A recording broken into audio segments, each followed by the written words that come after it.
This channel does not promote any violent, harmful, or illegal activities. All content provided by this channel is meant for an educational purpose only. বাংলাদেশের সদ্য প্রাক্তন প্রধানমন্ত্রী শেখ হাসিনা তিনি ভারতে এসেছেন এবং অজিত দোভাল তার সঙ্গে সাক্ষাৎ করেছেন।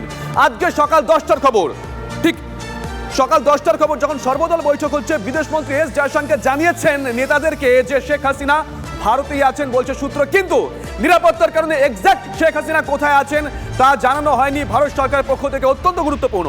পিতামাতা হওয়া এখনো কি স্বপ্ন? অ্যাপোলো ফার্টিলিটির সাথে আপনার পিতামাতা হওয়ার স্বপ্ন পূরণ করুন। বিনামূল্যে পরামর্শের জন্য কল করুন 9899410685। হিন্দান এয়ারবেসের চূড়ান্ত তৎপরতা সকাল থেকে লক্ষ্য করছি আমরা। এনআই সূত্রে খবর, হাসিনাকে ছাড়া এয়ারবেস থেকে উড়ে যায় C-130J বিমান। সেনার 7 জন আধিকারিককে নিয়ে উড়ে যায় ওই বিমান। সূত্র আরো বলছে, হিন্দান এয়ারবেসে কালো রঙের 2টো সরকারি বুলেট প্রুফ গাড়ি পৌঁছে গেছে। রাষ্ট্রপতির সুরক্ষায়, প্রধানমন্ত্রীর সুরক্ষায় যে ধরনের গাড়ি ব্যবহার করা হয়, অর্থাৎ বুঝতেই পারছেন শেখ হাসিনার সুরক্ষা অত্যন্ত গুরুত্বপূর্ণ বিষয়। আজকে সকালেই শেখ হাসিনাকে নিয়ে গতকাল যে বিমান এসেছিল সেটি উড়ে যায়। 7 জন আধিকারিক তার সঙ্গে ছিলেন। উড়ে যায় C-130J বিমান। 7 জন আধিকারিক উড়ে গেছেন, কিন্তু সূত্র বলছে শেখ হাসিনা তিনি ভারতেই আছেন। সকাল 10টার সময় আজকে যখন সর্বদল বৈঠক হয়, তখন বিদেশমন্ত্রী এস জয়শঙ্কর জানিয়েছেন ভারতেই আছেন শেখ হাসিনা, কিন্তু কোথায় আছেন এক্স্যাক্ট নিরাপত্তার কারণে সেটা জানানো হয়নি।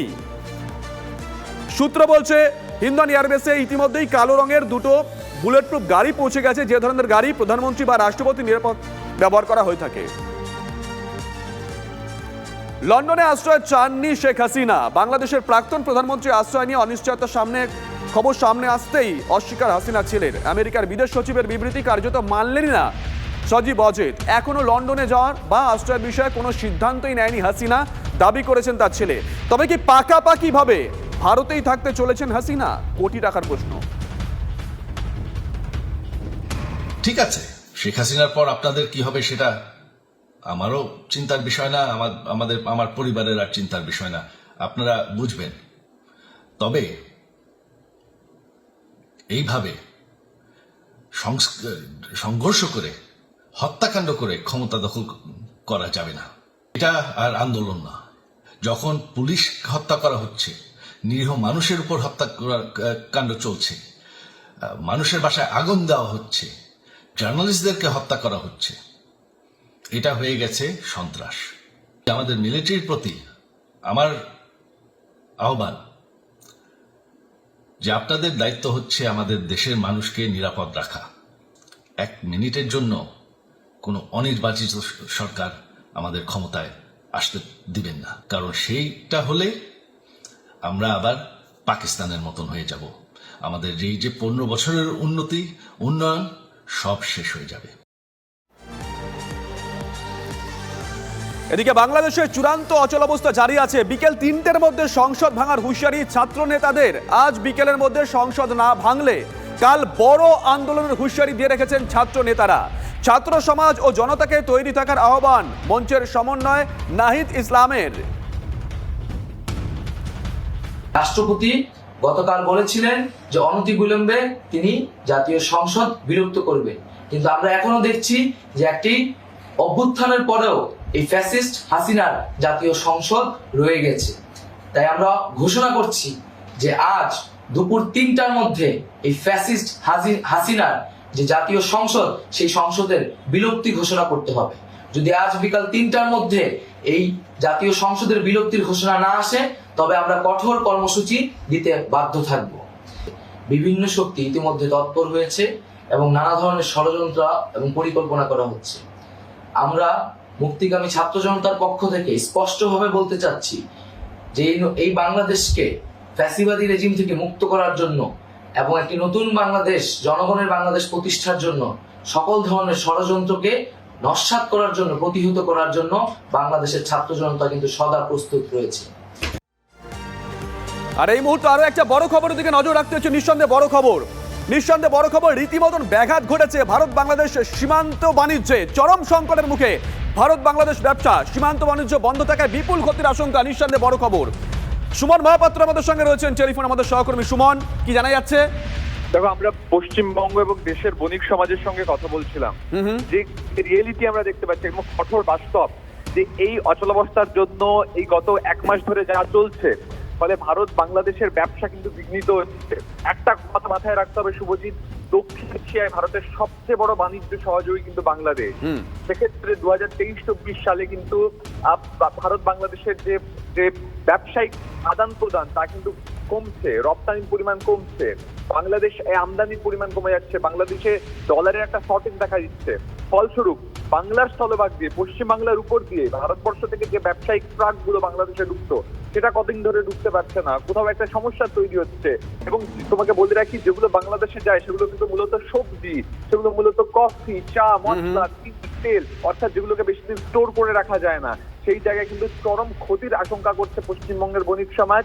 এবং পরিস্থিতি কিন্তু বেগতিক থাকছে। তার কারণ যদি এই পরিস্থিতি বজায় থাকে তাহলে কিন্তু পশ্চিমবঙ্গ তথা ভারতও কিন্তু একটা ব্যবসায়িক ক্ষতির মুখে পড়বে।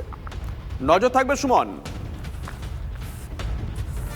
দেখুন, প্রায় থমকে গেছে ভারত বাংলাদেশ বাণিজ্য সীমান্ত, কিন্তু অনুপ্রবেশের একটা আশঙ্কা করছেই অনেকেই। কারণ সূত্র মারফত যে খবর আমরা পেয়েছি, গতকাল বিক্ষোভকারীরা একাধিক জেলে গিয়ে সেখানে বন্দী থাকা জামাত নেতাদের ছাড়িয়ে নেয়, একাধিক নিষিদ্ধ সংগঠন নেতাদেরকে ছাড়িয়ে নিয়েছে। বাংলাদেশ সীমান্তে হাই অ্যালার্ট ইতিমধ্যে জারি করা হয়েছে। একেবারে ছবিটা দেখবো স্পট থেকে। আমাদের সঙ্গে রয়েছেন আমাদের অপর সহকর্মী সুমন কল্যাণ। সুমন, হাই অ্যালার্ট জারি করা হয়েছে গোটা বর্ডার জুড়ে। সুমন, তুমি রয়েছো স্পটে। একেবারে দেখো, সরাসরি ছবিটা একটু দেখাতে বলি। চ্যাংরাবান্ধা সীমান্তে রয়েছি, যে সীমান্ত দিয়ে পশ্চিমবঙ্গের যে কটা সীমান্ত রয়েছে যেখান থেকে সীমান্ত বাণিজ্য হয় তার মধ্যে অন্যতম চ্যাংরাবান্ধা। ছবিটা একটু দেখাতে বলবো। বাংলাদেশের গাড়িগুলো কিন্তু ইতিমধ্যেই ভারতের দিকে আবার আসা শুরু হয়েছে, যেটা বন্ধ ছিল গতকালকে। আজকে সকাল থেকে সেই গাড়িগুলো কিন্তু তাদের যাত্রা শুরু করেছে, আসছে। কিন্তু সবচেয়ে ভয়ের বিষয় যেটা, কিছুক্ষণ ধরেই আমরা এখানে বক্তব্য শুনছিলাম, যারা আসছিলেন বাংলাদেশ থেকে ভারতের দিকে, যারা ভারতের দিকে আসছেন তাদেরকে আটকানো হচ্ছে, আটকে তাদের কাছ থেকে ছিনতাই করা হচ্ছে, কারো টাকা পয়সা নিয়ে নেওয়া হচ্ছে, কারো সোনাদানা গয়না, গায়ে যতটুকু অর্নামেন্ট থাকে সেগুলো ছিঁড়ে ফেলা হচ্ছে, নিয়ে নেওয়া হচ্ছে। ফলে এই যে ছবিটা, এটা কিন্তু গোটা বাংলাদেশ জুড়ে এই মুহূর্তে চলছে। বিশেষ করে তাদের সঙ্গে হচ্ছে যারা ভারতের দিকে আসছেন বিভিন্ন কারণে, তাদের পরিচয় জানার চেষ্টা হচ্ছে, তারা কেন যাচ্ছেন সেগুলো জানার চেষ্টা হচ্ছে। একটা লুটতরাজ চলছে এই মুহূর্তে। এটা কিন্তু চ্যাংরাবান্ধা এই সীমান্তে এসে আমরা কিন্তু প্রত্যক্ষ করেছি। কিছুক্ষণ আগেও এই চ্যাংরাবান্ধা সীমান্তে একটা উত্তেজনাকর পরিস্থিতি তৈরি হয়েছিল বাংলাদেশের ভেতরের দিকে। এই মুহূর্তে কিন্তু ভারতের যে পোর্শনটা, সেখানে যথেষ্ট টাইট সিকিউরিটি রয়েছে। বিএসএফ পার্সোনাল যারা অন্যান্য দিন থাকেন তাদের থেকে সংখ্যাটা অনেক বেশি করা হয়েছে। গতকালকে যে সীমান্ত বাণিজ্য বন্ধ ছিল, আজকে কিন্তু বাংলাদেশের তরফ থেকে বেশ কিছু গাড়ি ইতিমধ্যেই ঢুকছে। ভারতের যে সমস্ত গাড়িগুলো ছিল বাংলাদেশের দিকে, সেগুলোও কিন্তু আসা শুরু করেছে। মানে সব মিলিয়ে এই মুহূর্তে বাংলাদেশের যে অবস্থা, সেখানকার মানুষরা যা বলছেন সেটা কিন্তু ভয়াবহ এক প্রকার কিন্তু বলাই চলে। কিন্তু অনেক জায়গার ছবি উঠে আসেনি, অনেক জায়গায় ভাঙচুর হচ্ছে, কোথাও মন্দির ভাঙা হচ্ছে, কোথাও বাড়িঘর ভাঙা হচ্ছে। ফলে সব মিলিয়ে যে পরিস্থিতি তৈরি হয়েছে, এটা এক কথায় কিন্তু ভয়াবহ। শুভজিৎ, চ্যাংরাবান্ধাতে এসে আমরা কিন্তু এটা বারংবার উপলব্ধি করতে পারছি। নজর থাকবে সুমন, চ্যাংরাবান্ধার ছবি তুমি আজকে তুলে ধরলে আমার মনে পড়ে যাচ্ছিল গতকালের ছবি। গতকাল আমরা দেখেছিলাম হিলি বর্ডারে, রূপক লাইভ করেছিল এপার থেকে ওপার, আমরা দেখছিলাম মানে বাংলাদেশের পোর্শনে, সেখানে রীতিমতন বিক্ষোভের ছবি তুলে ধরেছিল রূপক। আর এবার মৌদিপুর, অর্থাৎ মালদা থেকে যে সীমান্তটা বাংলাদেশে কানেক্ট করছে মৌদিপুর, সেখানকার ছবিটা দেখবো। ওপারে প্রায় 200 ট্রাক দাঁড়িয়ে আছে। শুভতোষ। হ্যাঁ দেখো শুভজিৎ, এখনো পর্যন্ত এই একটু আগেই তোমাকে বলি যে এই দেখাচ্ছি, আমার ক্যামেরা পার্সন মুজিবরকে বলবো দেখাতে, ওই যে দূরে দেখা যাচ্ছে যে সেখানে জেসিপি দিয়ে এই মুহূর্তে একটু আগেই ওখানে বঙ্গবন্ধু মুজিবুর রহমানের একটি স্ট্যাচু ছিল, সেই স্ট্যাচুটা ভেঙে দেওয়া হলো এবং সেখানে প্রচুর মানুষের ভিড় একটু আগেও ছিল। তারপরে সেখানে ফাঁকা করে দিয়ে জেসিপি দিয়ে সেই মূর্তি ভেঙে তুলে নিয়ে চলে যাওয়া হলো। এখনো পর্যন্ত যা পরিস্থিতি এই সীমান্তের ওপারে, মানে বাংলাদেশে চাঁপাইনবাবগঞ্জ জেলা রয়েছে, সেই জেলার বিভিন্ন জায়গাতে এখনো পর্যন্ত প্রায় 70 জনের মতো ট্রাক চালক আটকে পড়ে রয়েছেন এবং তাদের মধ্যে বেশিরভাগটাই উত্তরপ্রদেশের বাসিন্দা। এখান থেকে এই সড়ক পথে, আন্তর্জাতিক যে সড়ক রয়েছে, এইখানে কিন্তু রোজ প্রায় 400 গাড়ি যাতায়াত করে। তার মধ্যে বিভিন্ন কাঁচামাল, আলু, পেঁয়াজ থেকে শুরু করে পাথর পর্যন্ত যায় এবং সেখানে এখনো পর্যন্ত সেখানে প্রায় সরকারি রিপোর্টটি যেটা বলছে প্রায় 70 জন ট্রাক চালক এখনও সেখানে আটকে রয়েছে। তাদের সাথে ফোনেও যোগাযোগ করা যায়নি, চেষ্টা করা হচ্ছে তাদের কোনোভাবে ফিরিয়ে আনার জন্য। এখনো পর্যন্ত ওই পারে 200টি ট্রাক দাঁড়িয়ে আছে, যাদের মধ্যে বেশিরভাগটাই পেঁয়াজ রয়েছে তাতে।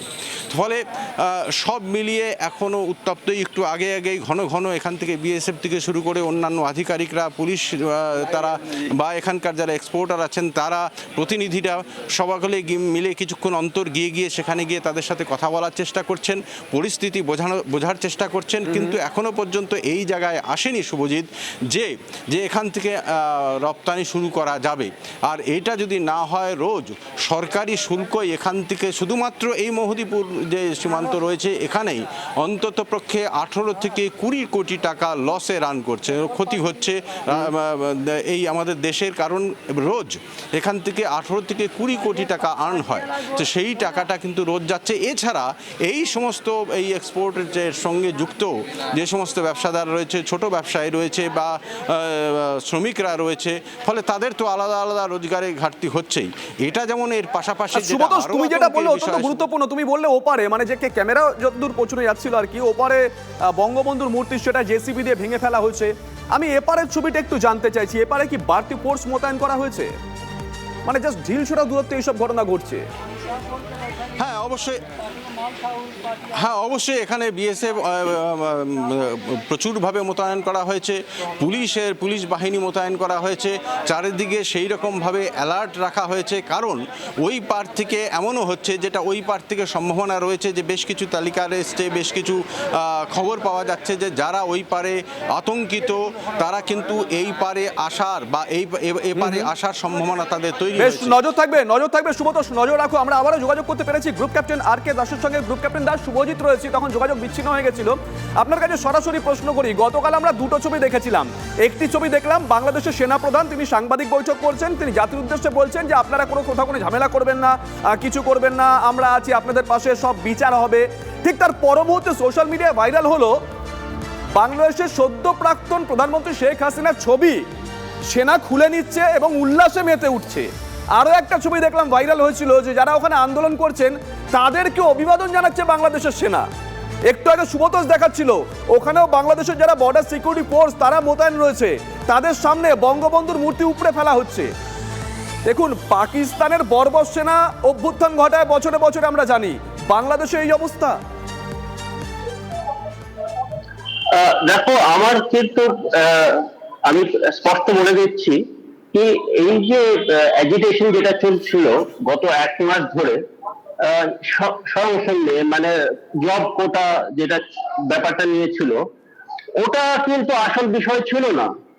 এটার আসল উদ্দেশ্য ছিল শেখ হাসিনাকে সরিয়ে ফেলা। আর তার পিছনে কিন্তু যে বাংলাদেশের একটা স্টুডেন্ট বডি রয়েছে, ইসলামিক একটা বডি রয়েছে, সেই বডিটা আইসিআই তার নাম, এবং তার পিছনে কিন্তু জামাত রয়েছে, এবং জামাত আমরা জানি ওদের লিঙ্কস উইথ আইএসআই খুব স্ট্রং। এন্ড আইএসআই কে পুরোপুরি ফান্ডিং করা হচ্ছে চায়না দিয়ে। এবার চায়নার মেন উদ্দেশ্য হচ্ছে ভারতকে চারিদিক দিয়ে ঘিরে ফেলা।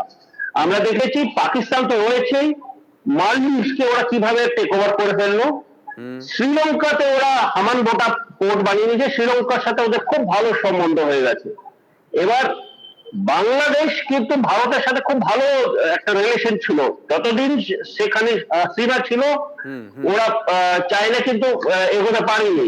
এখন শেখ হাসিনাকে সরিয়ে ওরা এই ওদের উদ্দেশ্যটাকে সফল করতে পেরেছে, এবং ভারতকে ওরা এক ঘর করতে, ওদের মেন উদ্দেশ্য হচ্ছে ভারতকে এক ঘর করা।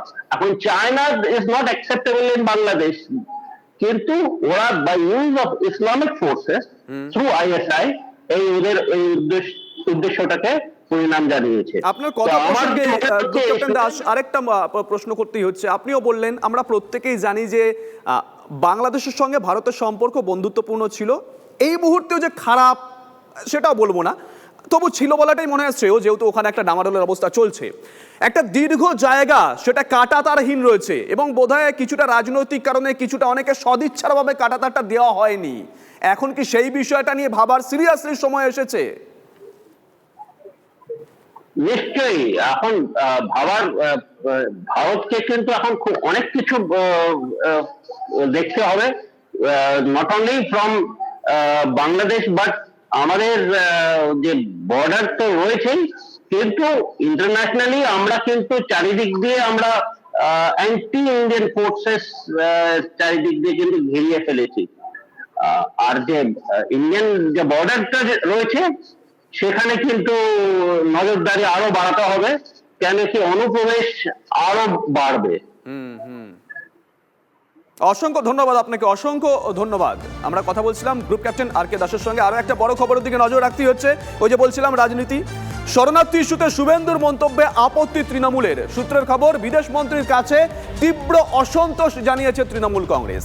এস জয়শঙ্করকে অসন্তোষ জানিয়েছেন ডেরেক ওব্রায়েন। এই অবস্থায় বিরোধী দলনেতার আরো সংযত হওয়া উচিত, জয়শঙ্করকে বলেছেন ডেরেক। জ্যোতির্ময় আমাদের সঙ্গে রয়েছেন টেলিফোনে, আমাদের সহকর্মী। জ্যোতির্ময়, আর কি জানা গেছে? দেখো, আজকে অল পার্টি মিটিং চলাকালীন তৃণমূল কংগ্রেসের তরফ থেকে পশ্চিমবঙ্গের বিরোধী দলনেতার ভূমিকা নিয়ে প্রশ্ন তোলা হয় এবং আলাদাভাবেও এস জয়শঙ্করকে জানানো হয়েছে যে যেভাবে বিরোধী দলনেতা পশ্চিমবঙ্গে শরণার্থী সমস্যা নিয়ে মন্তব্য করছেন সেটা অত্যন্ত প্ররোচনামূলক এবং এই ধরনের আপৎকালীন পরিস্থিতিতে কোনোভাবেই এই ধরনের বক্তব্য সঙ্গত নয়। ফলত তার আরো সংযত আচরণ করা উচিত এবং এই বিষয়ে যেন শাসক দলের তরফ থেকে বা কেন্দ্রীয় সরকারের তরফ থেকে তাকে নির্দেশিকা দেওয়া হয়। এর পাশাপাশি যেটা গুরুত্বপূর্ণ বিষয় তা হচ্ছে প্রতি মুহূর্তে পশ্চিমবঙ্গের মুখ্যমন্ত্রী মমতা বন্দ্যোপাধ্যায়ের সঙ্গে যেন কেন্দ্রীয় সরকার আলোচনা করে তাকে জানিয়ে যেন পদক্ষেপ করে। তার কারণ এই মুহূর্তে বাংলাদেশে যে ধরনের ঘটনা ঘটছে তার প্রত্যক্ষ প্রভাব সব থেকে বেশি পড়ছে পশ্চিমবঙ্গের ওপরে বা পড়তে চলেছে। ফলত প্রত্যেকটা পদক্ষেপ যেন পশ্চিমবঙ্গের মুখ্যমন্ত্রীকে লুপে রেখে নেওয়া হয়, এই বিষয়ে আজকে আবেদন জানানো হয় এবং সেই সময় বৈঠকে উপস্থিত কেন্দ্রীয় স্বরাষ্ট্রমন্ত্রী অমিত শাহ এবং রাজনাথ সিং নিজেদের মধ্যে কথা বলেন এবং তারা এই বিষয়ে সুদীপ বন্দ্যোপাধ্যায় এবং ডেরেক ওব্রায়েনকে আশ্বস্ত করেছেন বলে খবর। ধন্যবাদ জ্যোতির্ময়। শুভেন্দু অধিকারী গতকাল ঠিক কি বলেছিলেন শোনাই আরেকবার। আপনারা প্রস্তুত থাকুন, 1 কোটি শরণার্থী পশ্চিমবঙ্গে আসবে। পশ্চিমবঙ্গের মুখ্যমন্ত্রী রাজ্যপালকে বলবো অবিলম্বে ভারত সরকারের সঙ্গে কথা বলুন, কারণ সিএতে পরিষ্কার আছে ধর্মীয় উৎপীড়নের কারণে যদি কাউকে মার খেয়ে আসতে হয় আমাদের দেশ নেবে। আমি আপনাকে বলছি এই পরিস্থিতি যদি 3 দিনের মধ্যে কন্ট্রোল না হয়, জামাতের হাতে মৌলবাদীদের হাতে বাংলাদেশ যাচ্ছে। 1 কোটির বেশি হিন্দু শরণার্থীকে নেওয়ার জন্য সবাই মানসিক প্রস্তুতি নেন। আমি দরকার হলে লিখবো জয়শঙ্করজিকে, ডাইরেক্ট করতে পারি না। বিক্ষোভকারীরা কোথাও ভাঙচুর করছে, কোথাও আগুন লাগিয়ে দিচ্ছে। এখন যা খবর আমরা পাচ্ছি, আওয়ামী লীগের এক নেতার হোটেলে আগুন লাগিয়ে দেয় বিক্ষোভকারীরা। 21 জনের মৃত্যু হয়েছে, যার মধ্যে রয়েছেন ইন্দোনেশিয়ার নাগরিকও। বড় খবর এই মুহূর্তে। কমলেশ আমাদের সঙ্গে রয়েছেন। কমলেশ, এটার অভ্যন্তরীণ বিষয় রইল না, ইন্দোনেশিয়ার নাগরিক ওখানে মারা যাচ্ছেন, জানি না আগামীতে কি হবে। কমলেশ, দেখো, পরিস্থিতি তো অনেকটাই খারাপ। গতকালের যে পরিস্থিতি ছিল যে শেখ হাসিনা পদত্যাগ করে দেশ ছেড়ে চলে যান, এই যে ছাত্র আন্দোলনের সাফল্য, তার মধ্যে এখন সব থেকে বড় যে প্রশ্নটা উঠছে, এই আন্দোলনটা আদৌ ছাত্রদের হাতে আছে কিনা, অন্যরা টেক ওভার করে নিয়েছে কিনা। তার একটা অন্যতম উদাহরণ হচ্ছে এই ঘটনাটা যশোর জেলা আওয়ামী লীগের, মানে হাসিনার যে দল, সেই আওয়ামী লীগের সাধারণ সম্পাদক শাহিন চাকলাদারের একটা বড় হোটেল, মানে বলা যায় 5 স্টার হোটেল, সেই হোটেলে ভাঙচুর করে আগুন লাগিয়ে দেওয়া হয়েছিল। সেই আগুনে 21 জনের দগ্ধ দেহ বের করা হয়েছে এবং এর মধ্যে বিদেশি নাগরিক একজন ইন্দোনেশিয়ার নাগরিকও রয়েছেন। অর্থাৎ আওয়ামী লীগের যে নেতা, তার সম্পত্তি ভাঙচুর করাটাই উদ্দেশ্য ছিল, কিন্তু সেখানে অনেক বাংলাদেশি এবং একজন বিদেশি নাগরিকও পুড়ে মারা গিয়েছেন। এরকম একাধিক ঘটনার মানে কোথাও গিয়ে মানে আওয়ামী লীগের যে যারা নেতা রয়েছেন তারা বিভিন্ন জায়গায় আক্রান্ত হচ্ছেন। কমলেশ, যে ছবি আমরা দেখাচ্ছি, তুমি যে ছবির কথা বলছো, এই ছবি ছাত্র আন্দোলনের রূপ হতে পারে না। একেবারেই, এটাই এখন সব থেকে বড় প্রশ্ন যেটা নিয়ে আলোচনা চলছে, যে এই আন্দোলনটা আর আদৌ ছাত্রদের হাতে আছে কিনা। কারণ একটা হাসিনা বিরোধী আন্দোলন চলছিল, সেই আন্দোলনটা এখন ক্রমেই একটা দেশ বিরোধী আন্দোলন হয়ে উঠছে যেন।